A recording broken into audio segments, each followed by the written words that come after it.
Here we will look at the really cool audio scratch pad, always accessible in the upper right-hand corner while giving a lesson. Bringing this up reveals a way to record and playback audio while still being free to add new goals. The interface for this was designed to allow you to record audio, stop, play, record audio again, stop, play, with as few taps as possible, all without having to ever delete recordings, start over with a new recording, etc. Every time you push record here, it overwrites what was previously recorded, and there's no option to save anything. That's what the media library is for. Although in the future, maybe we'll add a feature to save audio to the media library from the scratch pad, because why not, right?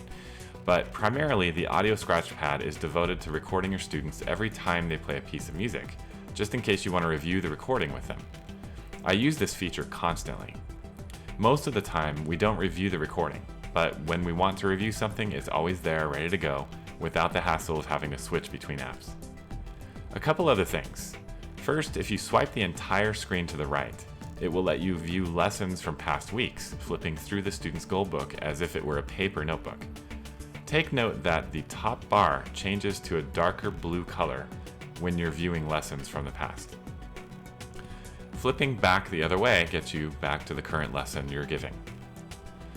Finally, when you finish giving the lesson, don't forget to tap the big Conclude button at the bottom. This week's goal list will not be uploaded to the MetaPractice cloud until you do.